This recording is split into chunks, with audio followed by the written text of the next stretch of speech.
Interview November 6, 1995, with Rebetzen Esther Leiter, formerly Labin. The interviewer is Ann Lieb, in Brooklyn, New York, the United States of America. The language is English. My name is Ann Lieb. I'm interviewing Rebetzen Esther Leiter on November 6, 1995. Could you please tell me your full name and spell it? My name is Esther Leiter, Estherleiter. Could you please tell me your maiden name and spell it? Esther Labin, Escialabin. Could you please tell me the city and country of your birth and spell it? I was born in Rebetzen, Poland, Drohobycz, Poland. Could you please tell me the date of your birth? I was born May the 25th, 1919. Could you please tell me your father's name? My father's name is Shalom Labin. Could you tell me about his occupation? My father was a rabbi in Rehoboth. Could you tell me a little bit about what it meant to be a rabbi in a city? Rehoboth was a big city, and there were 3 rabbis there, my father and another 2, and we were busy with Jewish problems, and life was not hard. It wasn't a hard life. It was a nice life. And as a rabbi, was very, very, very, very prestigious in Poland. He had a pension which was from the community. The community gave him this pension. It was also watched by the government. I don't know how to say it, by the government, that he gets it in time and at in enough to make a good living. We as children had a nice life. As rabbi's children, we went to schools. I went to public school because they weren't any yeshivas. By the end of almost a year before the war, we had Beis Yaakov, a yeshiva for girls, which didn't last long because the war broke out.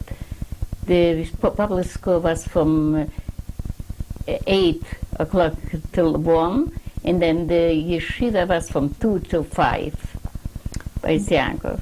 What type of studies did you study in Beis Yaakov?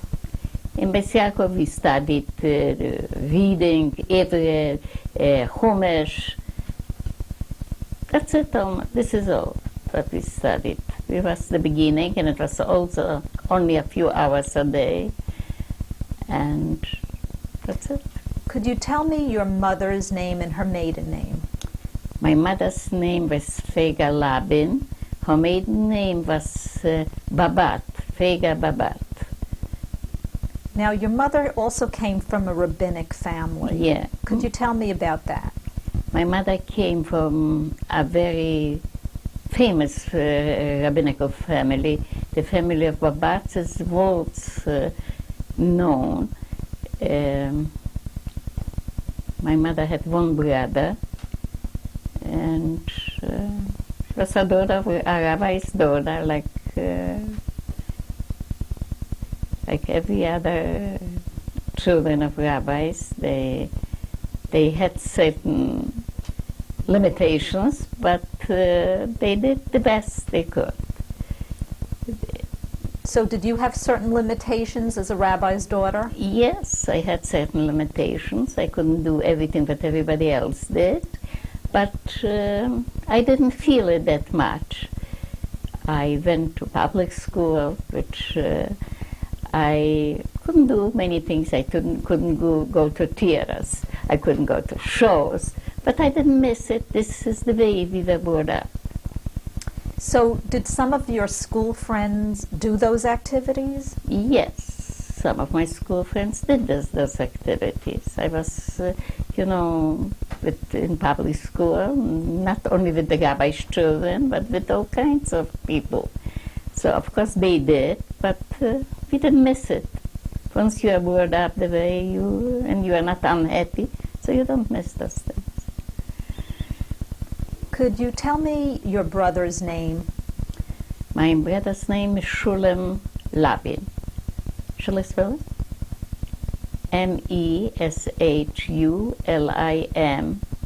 Meshulim Could you tell me a little bit about this brother? This brother of mine was a tremendous boy.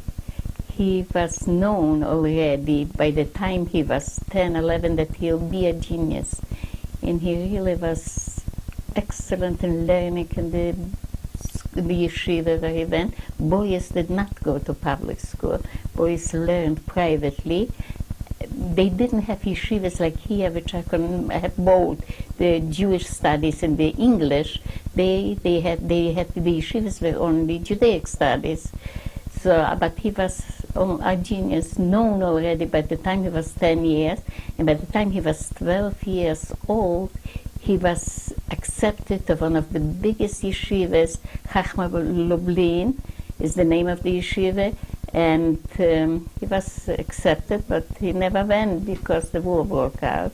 He was the youngest to be accepted to this famous yeshiva in Poland. What was the usual age that some...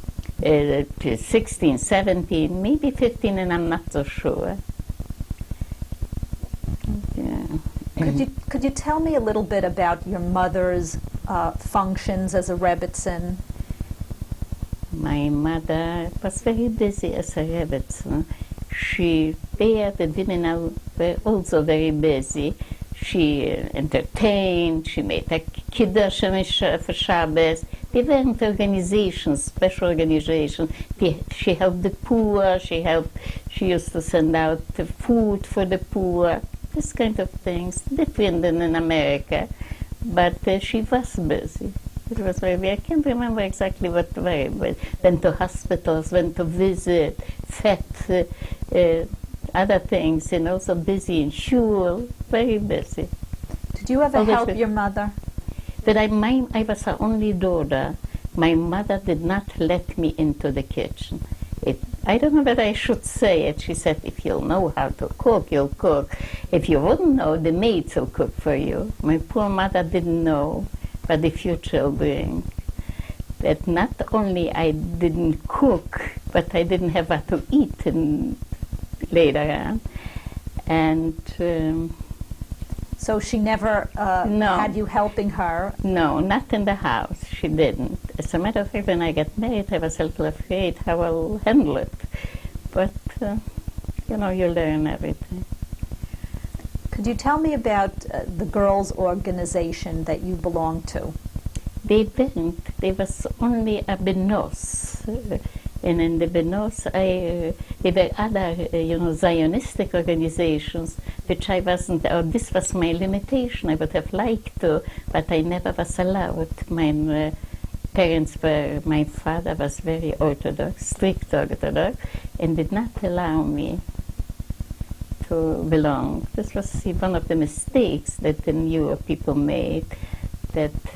So he was against the state of Israel? Not exactly against the state of Israel, but he wasn't very much for.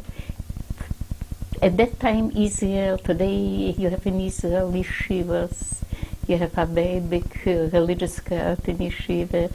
At that time it was different. So the very religious were afraid of sending their children to, also of sending their children to Israel. Also, they did not allow, them to go to organizations, belong to organizations, Zionistic organizations. So what was the Benos organization like? And our organization was girls, only for girls. And we did different things, religious things, they taught us, they were speeches, and rabbis came to speak, or women spoke, and so we enjoyed ourselves. It was a group of young girls who, but had nothing to do with Israel, with the state of Israel. Could you tell me a little bit about Friday night in your house? There isn't a big difference a Friday night in the house than it is in my house Friday night. My mother lit the candles, and the food was very good. We prepared the best food for Friday night. I must tell that my parents were well off, comfortable. We did not have some people had to, to work a whole week to have for Shabbos enough food. We had a comfortable life, and Friday night was very, very, how do you say it, but it's not a big difference. You lit the candles. My father came from shul, made kiddush. We had guests very often. We had also people who didn't have that well. My mother invited, and it was nice. We had also relatives came from. I had a aunt who was a year and a half older than I. She came from Borisov very often, and she spent the Shabbos with us, which was very nice. Shabbos was a very important, but very pleasant, and a very nice day in our house. Could you tell me about some of the Jewish holidays? Could you tell me about Hanukkah? Hanukkah is, we didn't do as much entertainment or parties like they do it in this country. This country is, Hanukkah comes out close to Christmas, and it was a quiet yontif. You lit the candles, you sang a little bit, you sang, I don't remember Hanukkah being a special yontif like here with gifts, with presents. They played dreidel, the children, the young children. They gave them Hanukkah geld. This wasn't presents but geld, money. The children, you gave them a few cents, and that's it. It wasn't an entertaining yontif like here it is in America. Could you tell me about the holiday of Purim? Purim was more. Purim, the children wore costumes, went around. Also not that like here. Here's the people gave shlachmonos, but not like here. To every house you carry the shlachmonos. Everybody gave the other one shlachmonos to their friends.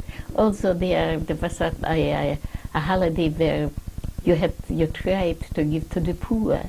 You tried to have poor in the house. You made a brick soda. You shared with others the soda. So that was Purim. You invited the poor. We invited the poor. My mother invited the poor, and we had the poor and not the poor, and we made a big soda for everybody. Poor, a very lavish soda. Yeah, a big meal. Could you tell me about Pesach? Pesach was a holiday that you did not share with others. You did not go to a hotel. You did not go any place. Pesach you spent home with your family. And Pesach was not an easy yontif. You didn't have the food that you have here, which is kosher, for Pesach. Pesach, you were very limited with the meals. You ate matzah, and you ate potatoes, you ate meat, and eggs. This was all that you were allowed to eat there. You didn't walk, you didn't dip the matzah. Yeah, we didn't dip the matzah, and we didn't eat pancakes. We ate very simple. This was the food we ate. Do you remember your mother working very hard to clean the house? Yeah, my mother worked, and the maid worked, and everybody works to clean the house. Yes, the house was very nice, very clean. We bought new things for the house, new curtains, new tablecloth, new things for the house. Pesach was a nice holiday, though limited, yet it was one of the very nice times. Could you tell me about Rosh Hashanah? Rosh Hashanah was a holiday. You prepared for the day. It was a very serious holiday. You went to shul. You stayed in shul most of the day, and that's it. This was a serious holiday. You stayed with your family. You didn't go anywhere. You were home, and you were in the shul. You spent your day in shul, and you came home for the meals and for the holiday meals. Tell me about Yom Kippur. Yom Kippur was before Yom Kippur. For the preparation was for Yom Kippur. You were serious. You did good deeds. You begged for forgiveness. And Yom Kippur, you were a whole day. You were fasting. A whole day sat in shul. You did not go home. And this was the holiday at night. You had a meal. Tell me about Sukkot. Sukkot was more, the Sukkot was a happy holiday. We made a very big sukkah. We had a lot of people Sukkot. We invited people for Sukkot. We had relatives for Sukkot. And it was a nice holiday. It's not a big difference between now and of course there. Could you tell me about the relationship between the Jews and the Gentiles in your city? I went to school with Gentiles. I went to public school. And my friends were Gentiles. I mean, they were not close friends whom I invited for a holiday, neither for a Shabbos, but they were still sitting close next to me. And I brought a lunch, and they liked to eat my lunch because it was a good school, a good lunch. And we were friendly with them. We were friends with them.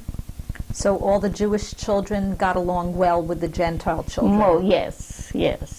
They got, because in one class, in one school, they got, yeah. Did your parents have any Gentile friends? No, my parents did not have Gentile friends. We lived in a city where there were a lot of Gentiles, and in our street also, but not special friends, neighbors, but not friends. But the relationship wasn't bad. I mean, it was a relationship, some kind of a quiet relationship. Did you ever see any anti-Semitic acts to Jews when you were young?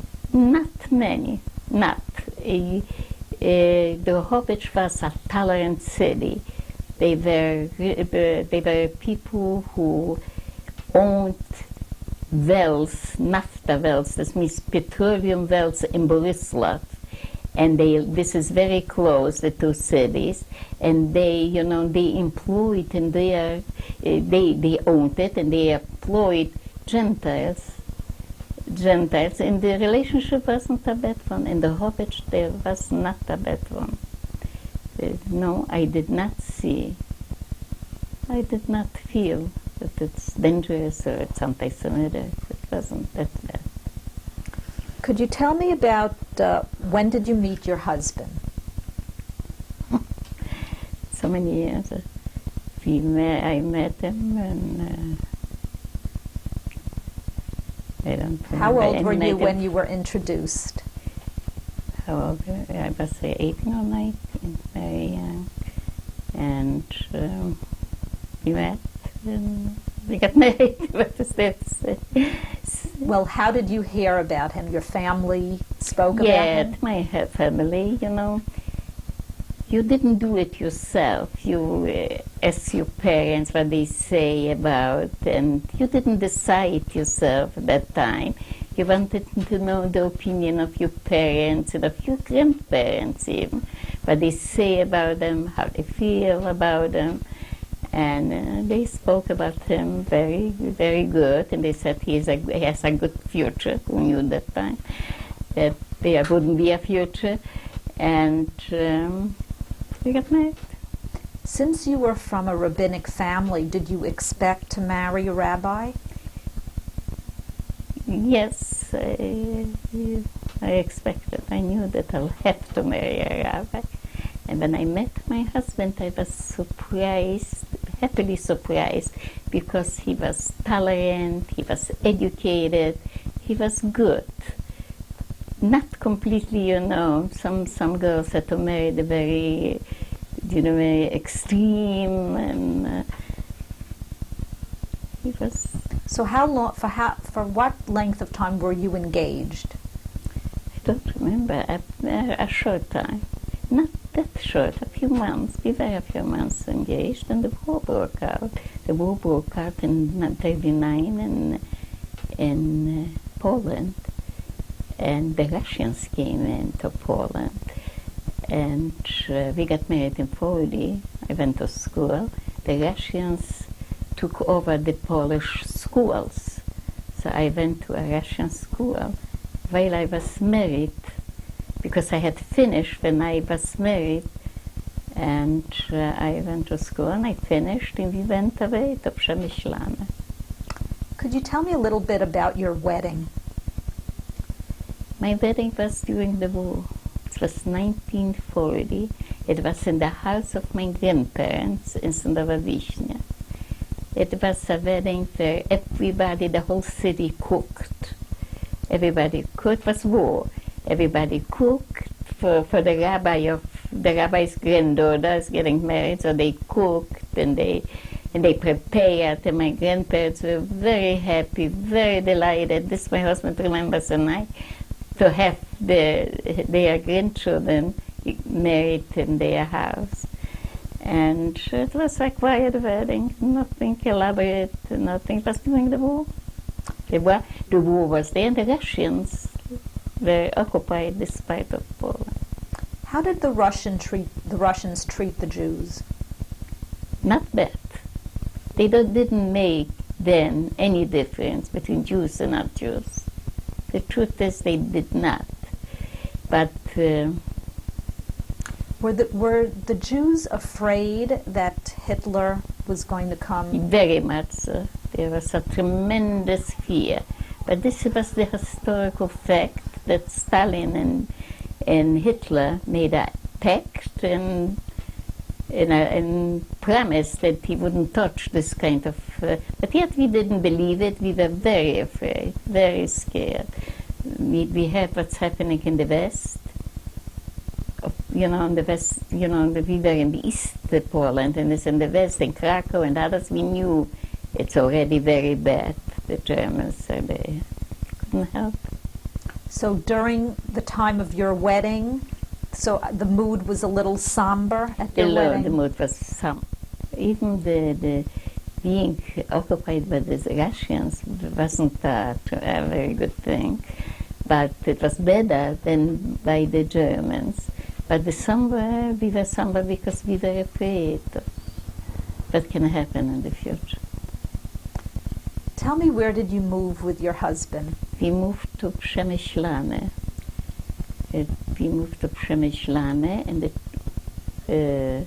they were there. The Russians were occupied Przemyślane too. And where did you stay? Where did you live there? Yeah, we had an apartment. We lived by a Gentile woman, gave us an apartment, and a separate apartment. She had hers, and we had our. And it wasn't that bad. Did your husband work at that point? He taught, I think, in a Jewish school. I also did. I taught in a Jewish school. Did you have enough food to eat? Yes, food. I mean, plain food. We had enough. It wasn't the ghetto yet. It was the Russians. I don't remember. It was whether they gave out cards, rationed, or I can't remember the food was rationed or not, because all the time during the war the food was rationed. But I don't think that time. Were the Jews in Shemeshlani afraid? I don't think they had a busy life, and yes, everybody was afraid. There was a fear, a steady, permanent fear. People were afraid. Everybody, everybody reads papers, and they read papers, and they read between the lines, and they were afraid. Now, did you live near your husband's grandmother? Yeah, we had the grandmother with us. I don't know, she lived separate. Yeah, she lived with his grandma. This was Zlata. Zlata. Could you tell me a little bit about her? Zlata was a tzedekis. All the money she had, she gave away. Her son was in America and sent the money. She always gave away till the last penny. She was an unusual woman. Very, very full. Very good, also good to the people, and very liked around there, very respected. Gave away, she couldn't keep a cent. Gave away everything. She was killed. Could you tell me about the first day that the Germans came to Shemeshlani? I don't remember. I remember that they came and they were about. We were very, a scare, terrible scare. And we got used to it, and they came, and they were. I can't recall the exact feelings even in the first day. Did they set out rules for the Jews? In a short time they set out rules for the Jews. Jews are not allowed.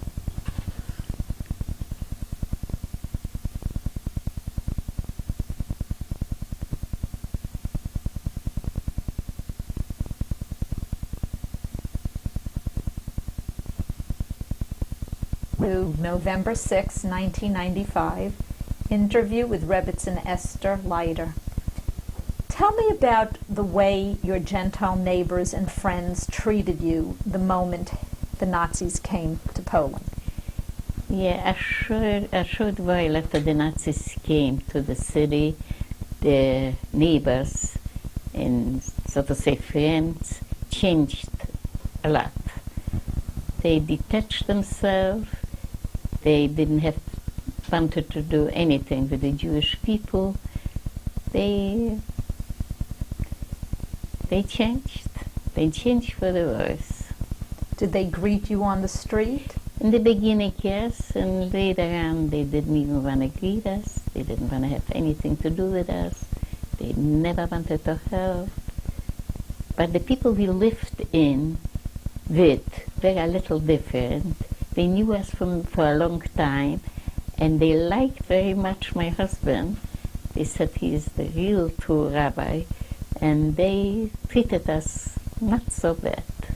Later on, we had a lot of good things done by them for us. Did the Germans institute a curfew? Yeah, very soon, very fast, they instituted a curfew. Also, they made ghettos very well. Well, tell me about the curfew. What time? I don't remember exactly the times, I can tell you.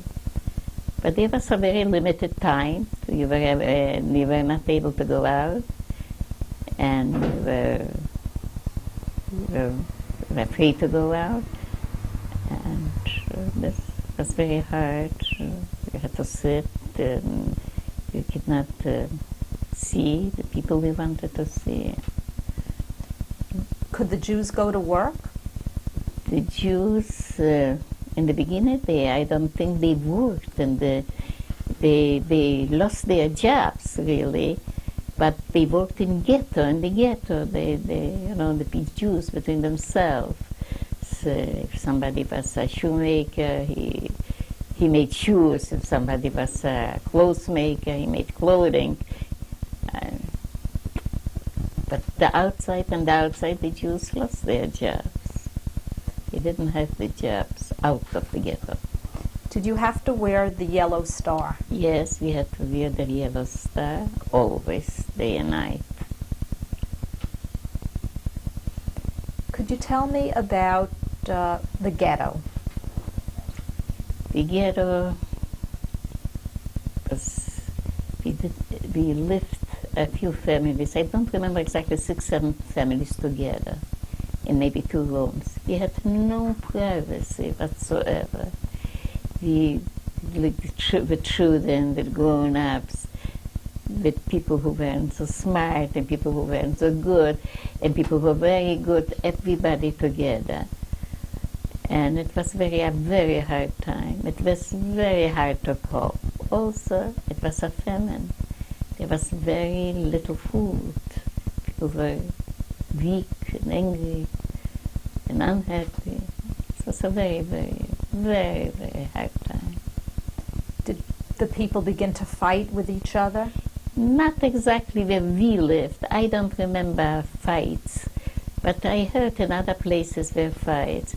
By us, we did everything quietly, and it was hard, tough, very hard.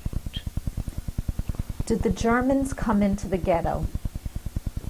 You see, Germans coming into the ghetto. Around the ghetto, I don't remember exactly. But you saw the Germans from the ghetto. I don't remember whether they were exactly in ghetto. They were in ghetto when there was a aktie. You know what an aktie? And tell me a little bit about the actions that you saw. The actions we saw were a horrible experience. They pulled out people from the houses. They put them a lot of people together. They took them away. The first people who they took away to the woods, and men only. And they told them that they are going for work. They are taking them to work in places of work. The people believed it. As a matter of fact, my husband didn't, and he survived. And they took them in the woods, and then we heard from the woods, killing them. We heard the noises of the bullets, and the screams, and this was very often. They came into the houses. They looked in the places where they thought they'll find Jews. They looked for hidden Jews. They digged in the floors to find. They looked in the barns. They looked in the cellars, and they found Jews, and they took them out. Did you see the Germans beating the Jews? We didn't look. We was hidden. We didn't look to see, but they beat the Jews, and they. What happened if a Jew escaped from the ghetto? A Jew who escaped from the ghetto and who was caught was killed on the place right away. Did many of the Jews get sick in the Shemeshlani ghetto? Yes, people got sick in the ghetto, and and it's because they were together, and there wasn't enough food, and they weren't caught with sicknesses from that. A lot of people got sick, and a lot of people died, and a lot of people died from hunger. You passed the street, and you saw people staying and dying on the floor in the streets.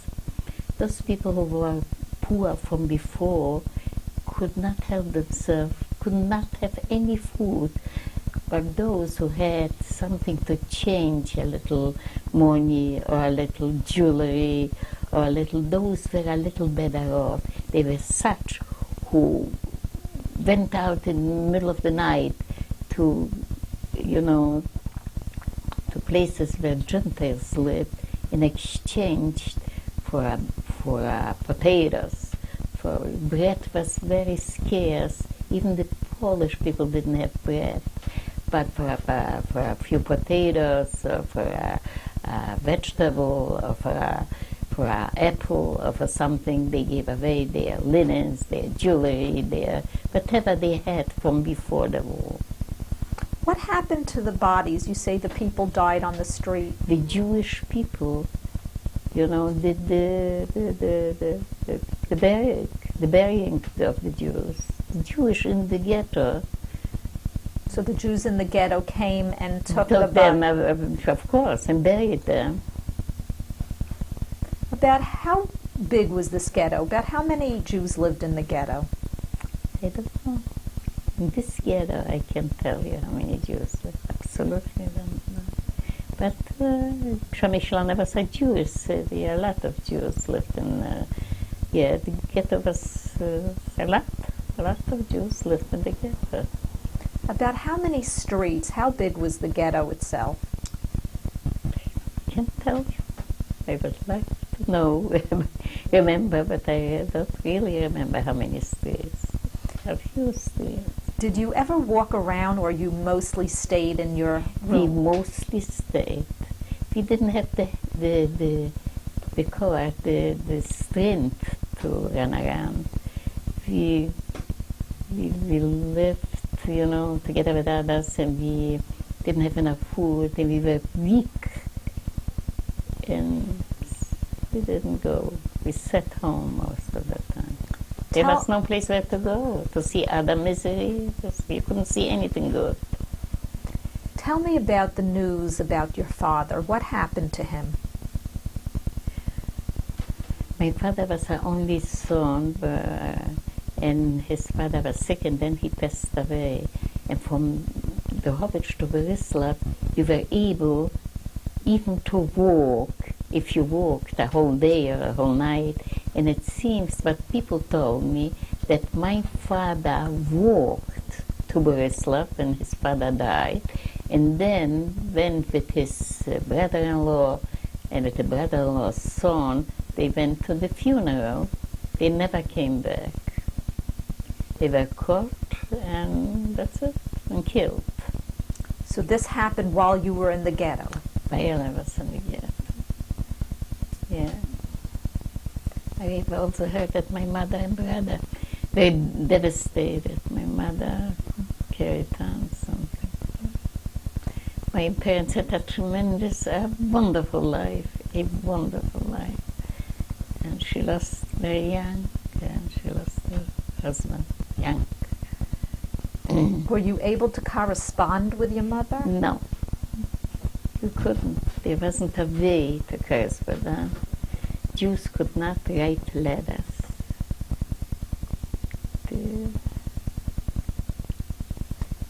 Could you tell me about the Polish woman who lived right outside the ghetto? How she took you and your husband? Yes. She was very good to us, as I told you. She knew us from before, and she was good. And she decided that my husband talked to her, and she said, in case there will be a big action, the less Judenfrei, we could come to her. Of course, we had a little, left, a little money and some things. We had left from from before the war. We were newly married, really, not long, and we had still things with us. And she said she'll accept us. And she did. When it was the last day of Judenfrei, when they burned the ghetto, we ran to her. We knew a day before, it was already known, people heard and knew that in the cities not far from Przemyślane, the ghettos are burning also. So we went, in the middle of the night, we ran to her. From her windows, we saw the ghetto burning, the screaming, you even felt the smell of burning flesh. And she kept us for a nice while.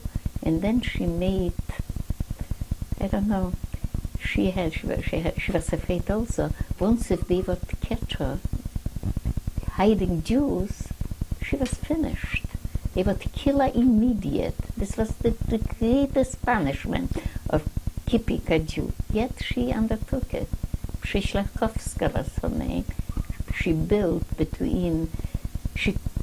put us in a barn, and there was a ceiling, like everything has a ceiling, and she built another ceiling and left a little place between the two ceilings, and there we stayed.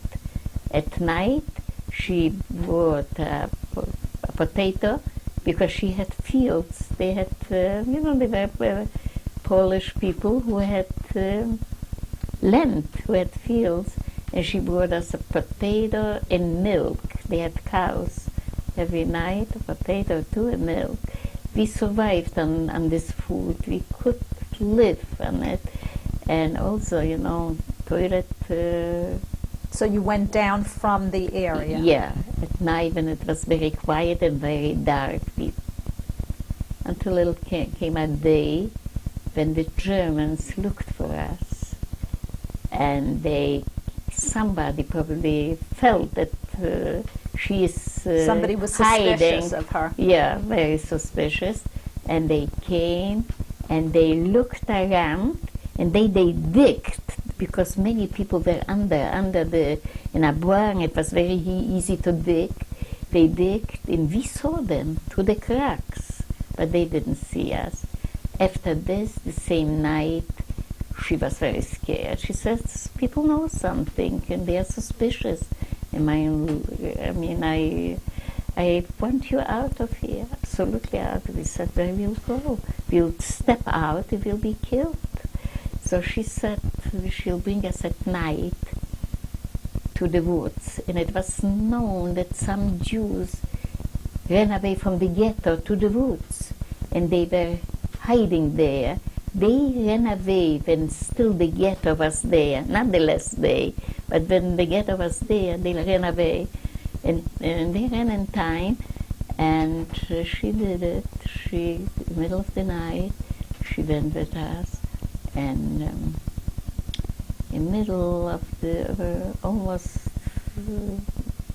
I don't remember how far we were from the woods, she said she cannot go any further. She cannot go any further. She left the carriage and us, and my husband drove the horse and carriage to the woods. He left the horse and carriage someplace there near the woods, and we went into the woods.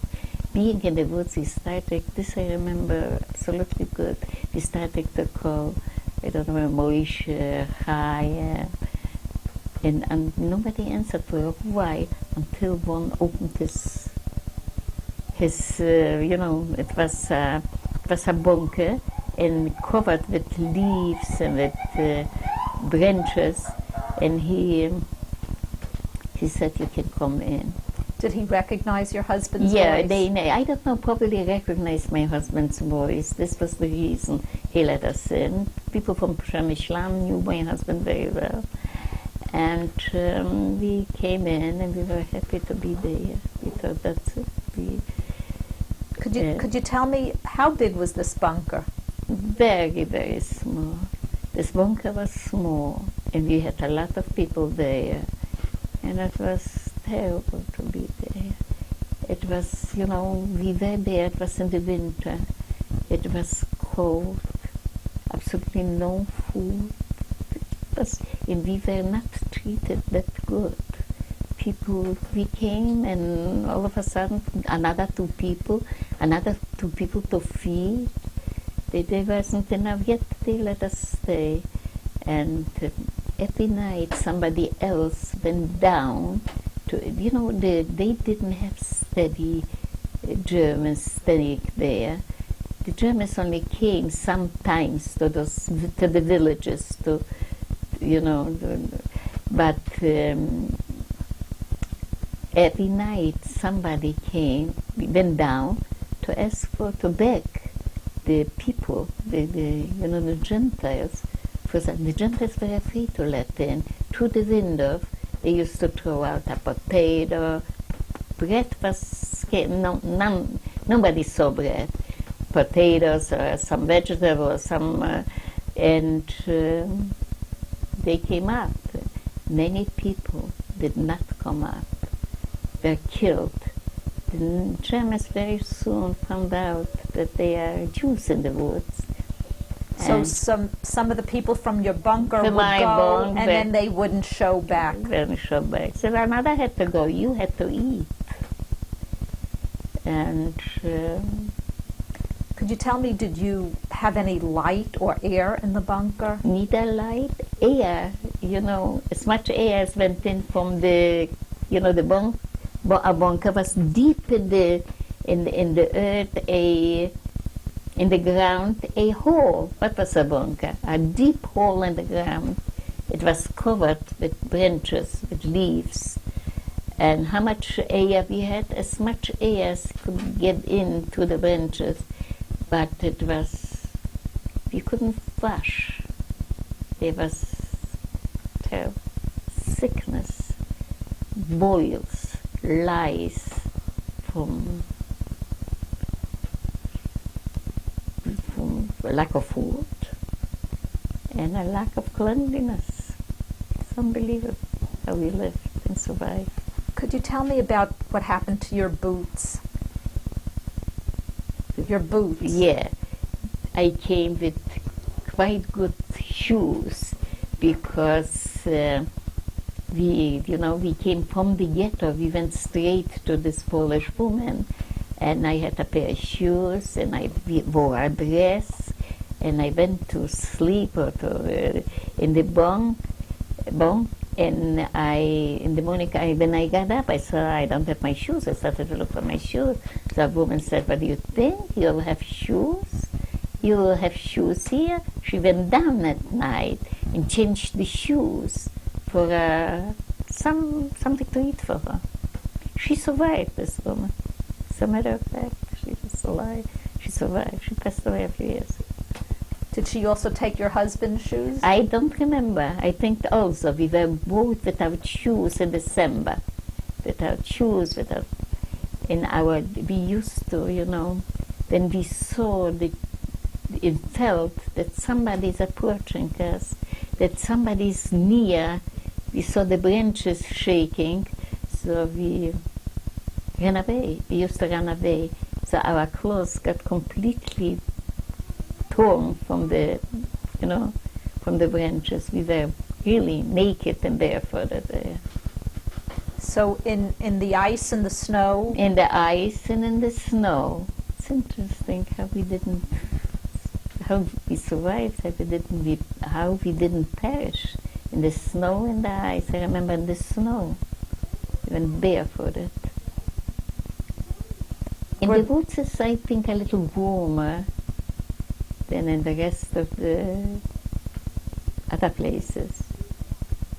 How many months had you been in hiding with the woman, the Polish I woman? can't remember exactly. A few months, a long time. A few months, but the exact months I don't. Maybe my husband remembers. Did he remember? No. And how many months were you in the bunker? A long time. A long time. We didn't know when it's Sunday, Monday. We didn't know when it's Saturday. One day my husband went out. I don't know whether he told you this. My husband went out and he said, "I think it's the time of Pesach time." He took a little mud and symbolically made a matzah. I don't know whether he made a bracha. This is Pesach, he said. Tell me about, were you in the bunker during the summertime? We came out of the bunker. It was summertime. It was spring, I think. It was summertime when we came out. So it must have been summer when we were there too. Yeah, I remember mostly the winter. So it was from Pesach till we were approximate. He didn't know that it's Pesach. So he probably, it was summer, a few months in the summer we there also, yeah. Were you able to find food growing in the like in the fields? No, people ate the grass, but nothing was growing. There were berries growing. I forget. There were berries growing. We ate sometimes in the woods. Blueberries and the red berries, raspberries, I think they grow. Not too much, a little. Tell We me, were always hungry, always starved. Had it been a little longer, we would not have survived. I was swollen already with boils. Couldn't move myself anymore. And didn't wanna live. tell me about the time the branches were shaking. Yes, the branch one day, every day somebody went out of the bunker, stayed near the bunker, and looked out for, whether isn't somebody coming or something. And my husband saw the branches were shaking. So he alarmed us all, and we went out very fast and ran away to another place, ran to the forest. But one of the women who was with us and who was related to us saw it so quiet, so she went back. She had a pair. I don't know. She had something left there.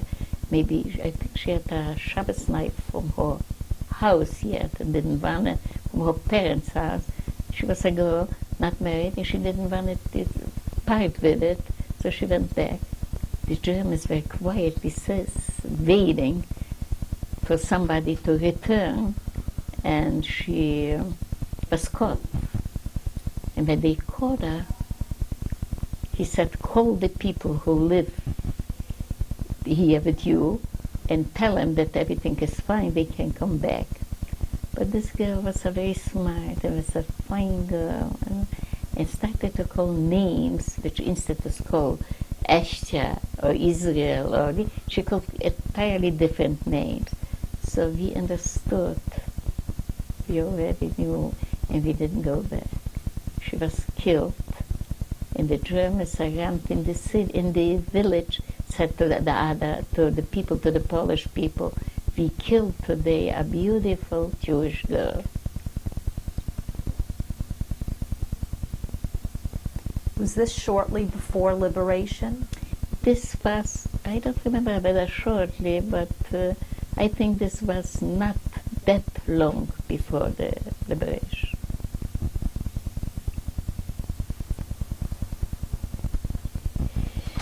Could you tell me about liberation? Yes. We were in the bunker, and we heard bullets flying, and we thought that the Germans are close. We can do nothing. The Germans are looking for us, and they are close.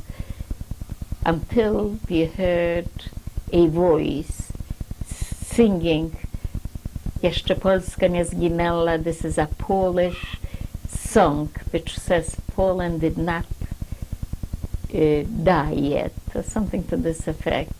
And he came up and he said he was not a Jew, he was a Gentile. And he said, you are free, you are liberated. I couldn't believe. We couldn't even we couldn't be happy. We were completely, I was so swollen that they had to carry me, my husband and the other, so they had to pull me. And we came to a family in the village a Polish, or Ukrainian Polish, I think, and she gave us something to eat. She knew the Jews, those Jews who survived will be very important for her if she'll treat them good. And she gave us food, And we didn't stay there. We left for Przemyślane, the Russian jeeps, because the Russians liberated us. We wanted to kiss the Russians' jeeps. Because of them, they liberated. Because of them, we survived. They took us to. They talked to my husband. You Jews did not act good. Here you have 2 Germans. Kill them. I'll give you my gun. Kill those 2 Germans. My husband didn't tell you that. Kill those Germans. But of course, my husband is not a killer. So they brought us back to Przemyślane, and we came to this woman's who kept us to her house. She let us stay a little, and my husband organized right away, but there weren't many Jews yet, and we went to Lvov.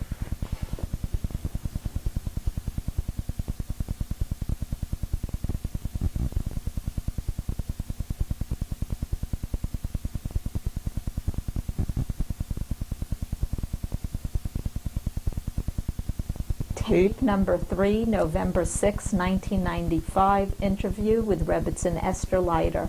Could you tell me how the Russians who liberated this area, how did the Russians treat you? The Russians who liberated this area treated us good.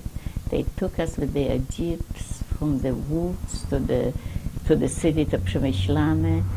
They treated us quite civil, nice. Did they give you food? I don't remember whether they gave us food. I cannot tell you, but they didn't do anything bad to us. Just opposite.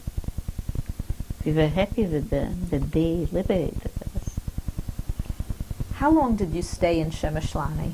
In Przemyślane we stayed a short while, not long. I don't know, a few months. No, not even months. A few weeks. I mean, very short, and then we went to Lvov, Lemberg, which was a concentration of many Jews from the smaller cities came in. We became very active, very busy. My husband did a lot for the people, for the people who came. We organized a shul, a mikveh, and he did a lot. How long did you stay there? We stayed a long time there. Not why? Yeah, we stayed there. I don't remember the times, but we stayed, and my husband did such things there. He also, there were children in different places, in churches, in orphanages, not Jew, and my husband tried to get them out of there, and he got out a lot of children, and they brought them to Aguda Israel, to Israel. And it wasn't so easy. He worked hard for it. And did the Gentiles want to keep these Jewish children? Those children who were survived, they kept these children, and some wanted to keep them, and but my husband saw to it that they'll be freed. We had also a child. My husband told you, a woman, a Gentile, brought in a child to shul and said, "This is a Jewish child. I kept it till now, but our parents didn't come back. I have a house full of children, and I cannot keep them any longer. Keep her any longer."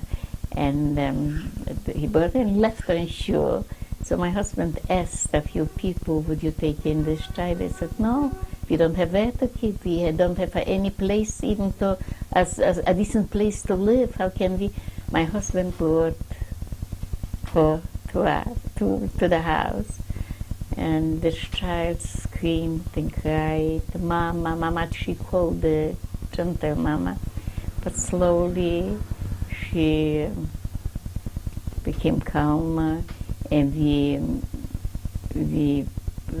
I washed her and I combed her and I gave her food till she went to sleep. And in the morning she got up and she slowly got used to us, and we kept her for a long time. And she. And you found her a place to go? An uncle of hers came and said she belongs to him. She was a longer time with us, a long time. What was the mood of the survivors? Were they angry? Very, very unhappy, very down. They looked for relatives. This was the first thing to do. They looked for relatives. They lost children. They lost wives or husbands. And the mood was very, very, very bad. And some found their families, or somebody of the family. My husband found a cousin with a son, a woman with a son whose husband was killed, and also found a cousin, a girl, and we already had that family. You know, we were together, we lived together, and it was like really a family. Could you tell me what had happened to all the members of your family? What did you find out? Your father had been killed on the way. Yes, my mother was killed almost by the end of the war. By the last action, she and my brother were killed. My two grandparents were died, and my uncle, one of the uncles, was a priest, a Polish priest, tried to save him, and he brought him from Sonova Vyshnya, he lived in Sonova Vyshnya, to Krakow, and hid him there someplace, but he didn't survive. He put on the way to Krakow, he put on him the garb of a priest, and he spoke a very good Polish. He was a very highly educated. He was also a Talmud Chacham, a rabbi, but he had also education, secular education, and but he didn't survive. What was his name, this uncle? He was Babat, Shmuel Babat. Could you tell me, where did you go next after Lvov, Lemberg? After Lvov, we went to Germany, to the DP camp, to Munich, where did we go? Munich, München, and there we were in DP. And then my husband was the rabbi in Gleiwitz. This is a city very close to Germany, and there we were for a while. Life was a little easier there. We had a nice apartment they gave us. The apartment was before occupied by a Nazi, a professor, who was killed because the Russians came in and killed him. And we lived there for a while. My husband did also a lot for the Jewish people there, shul, a school for children, and built different. Your husband tried to renew the Orthodox traditions. Orthodox community. Yeah. And then tell me about coming to America. We went first to Czechoslovakia, and then to Sweden to wait for the papers, the American papers. And we came to America from Sweden we came from Sweden here with the airplane, but to Sweden from Poland with a ship. We came, and my husband has here an uncle, and the uncle helped them. They were very greeted by the people from the Hayas, I think it was, yeah. And they took us to, it was Sayontet, and they took us to a hotel in the west side. There was a hotel for the refugees. And then our uncle saw to it that we have an apartment. He shared with somebody, was very hard from the apartments there. We had an apartment, and life became easier in America a little. Tell me about raising your daughters. My oldest daughter was born in 47, very smart girl, wonderful child, and she went here to Beis Yaakov, to high school, Central High School, to Stern College, to Mechlala, and she has a PhD in special education. She is a consultant now. She has a very good job. She's consultant and she's a consultant in special children in a district, in special schools in a district in Jersey, in learning disabilities here of youth. My other daughter Shulamet went also to Beis Yaakov, and then also the same schools, Central, Stern, and she was, her graduate school was in Harvard, and then she finished here in Columbia. She has a PhD in psychology. She's a clinical psychologist now. My youngest daughter, Gila, went also to Beis Yaakov. My husband insisted on Beis Yaakov. He said this is a good beginning and a good background. And then to Stern College, to Mechlala, and to Einstein Medical School. She is a doctor in Manhattan and Park Avenue. Doing very well. So it was very important for you that your daughters have the Orthodox Judaic very knowledge much, and this, also I believe that every woman should have something to fall back, because life does not have guarantees. But we didn't expect to see, so I absolutely insisted.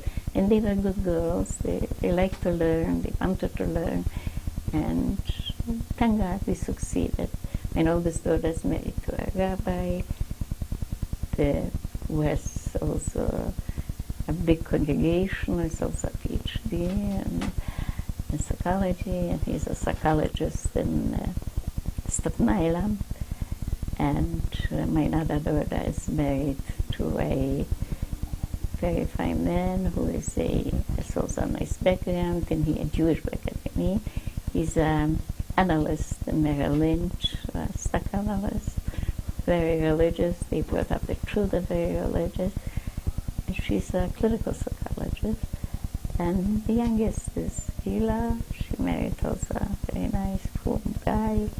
He is also in finance. And thank God, we have grandchildren and great-grandchildren. So you must get great joy out of your grandchildren and great-grandchildren. Absolutely, great joy, great joy. They just go in the footsteps of their parents, and they do just the same. They go, my oldest granddaughter, Rina, went to the same school as she was brought up in Highland Park, and they didn't have a Beis Yaakov. She went to day school, they had some, but then she went to Stern College, and she went to Mechlala, and she's now doing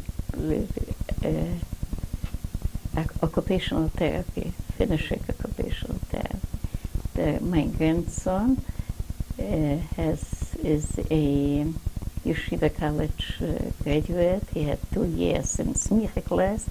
Now he is a lawyer at New York University. He had this year his first job with Davis and pork and office. Tell me about your own education since you came here. Since I came here in the beginning, I felt very bad. People don't realize what the sneeze I get in the language. If you don't know the language, you feel very bad, very low. People consider you not intelligent, neither smart, and it's very bad. You feel very bad. So I decided I have to go to school no matter what. I had my daughter, was already a baby, and I went to high school, and they treated me wonderful in Brownsville. The school treated me very good, but I had a little difficulties. I left the baby alone with my husband, but I made it. And then my next step in schooling was in '78. I went to Tour College. Those were the best 4 years in my American life. And I finished in '82, summa cum laude, and it was very important. It was very important for me. How do you spend your time now? You know, you get older, it's different. I still have a class every Tuesday, a learning class in Stern College, a Judaic learning class, Tanakh. And how I spend, I am busy with different organizations, I'm busy with the shul, very busy, and somehow my life is fine. I'm busy, but I'm organized, and it's... Did you ever tell your children about what happened to you? For many years, not. For many years, I could bring myself to tell. But later I realized that they'll anyway know. They are learning in school, and then I told them they know. They know, I told them slow. It was very, very hard for us, my husband and me, to tell them that this story what happened to us. But by now, of course, they know, and Do you think that the Holocaust could happen again? I thought until now that it could not happen again. I'm not so sure now. I don't know. I really don't know now. For all the years, I really said to people, and I argued with people, especially with those who said it could happen again. I said no. Now, seeing the situation, seeing the difference, seeing the anti-Semitism, I am afraid. I'm not so sure. What sustained you through the ghetto, hiding, the bunker? What kept you going? I was young, and also my husband absolutely wanted to live. And I think he gave me the courage also. He had to pull me with him when we ran. I was very down in the bunkers. This gave me the courage. And also I wanted to see how the world will be, what will happen to the world. I hoped I'll find my mother. I didn't know. My brother and mother, that they disappeared, that they perished. I didn't know about it. I hoped for many years after, maybe my mother and brother are in Russia. Maybe they'll come back. I was almost, there were times that I hoped, I dreamed, I was hoping that they'll be back. And this also gave me courage. Like everybody wants to live. You want to live. Do you have a message for future generations about your experiences? I don't know what to say to the group. I really don't know.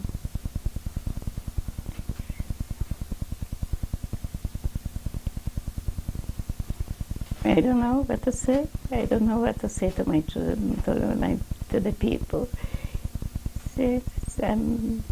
I hope they'll never experience what we experienced.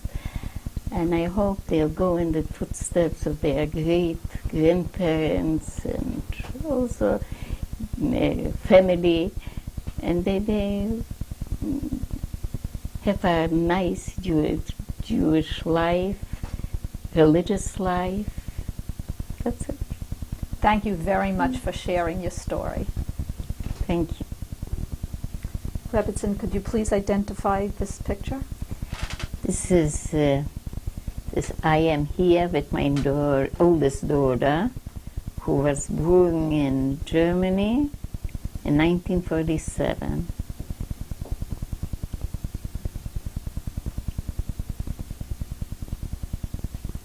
And please identify this picture. Okay. This is my husband, I, and our daughter in Czechoslovakia, 1947, in Marienbad, one of the most beautiful places in Czechoslovakia. Please tell me about this diploma. This is my high school diploma, the first diploma in America, and I enjoyed very much going to high school. I was very nicely treated in school, and I was happy to have the diploma. When did you get the diploma? But What year? I got it. I got the diploma in 1979.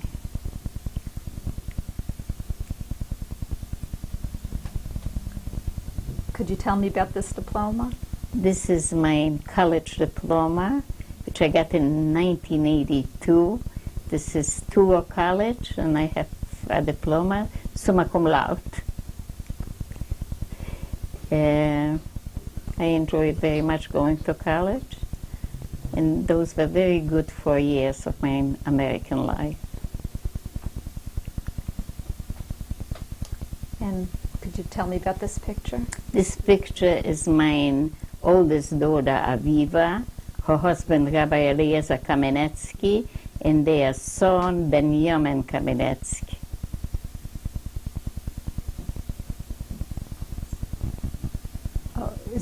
What was the occasion for this?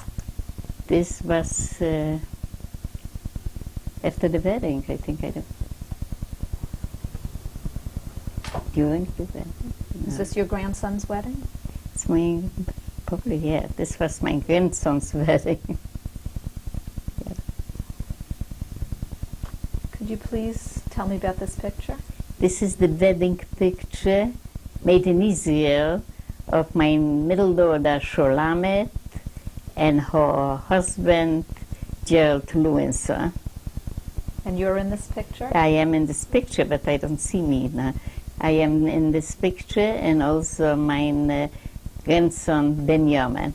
He is a little boy. Tell me about this picture. Well, yeah, already.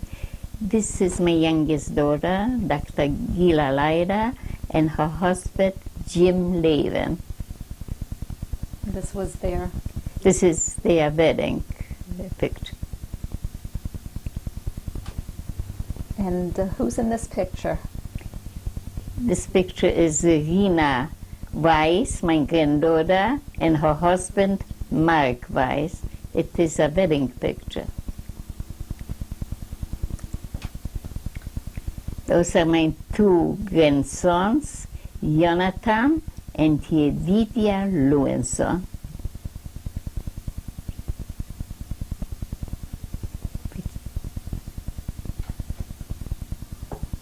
And who's in this picture? Here you have my four granddaughters, Yonit, Talia, Sarah, and Lior Levin. These are my great-grandchildren, Adina on the lap of Yaakov, and Shani Weiss. And who is this? This is Rivka Kamenetsky, my great-granddaughter.